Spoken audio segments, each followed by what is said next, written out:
Now let us see the 66. The correct sequence of bond enthalpy of C bond X bond is.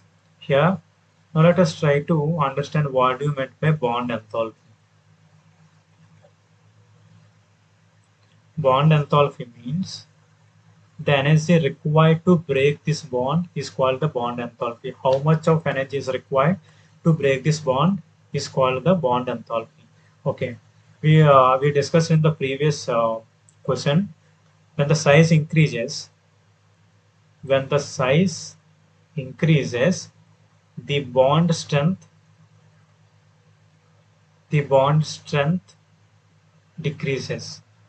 Now let us verify the given options. Here given that halogens, fluorine, chlorine, bromine, iodine. We know that from top to bottom sizes increases. That means it requires less bond enthalpy to break the bond. Okay, now let us verify the given options. That means fluorine requires the highest energy. Okay, fluorine requires highest energy, then chlorine, and then bromine, then iodine. So our correct answer is 3 is our correct answer.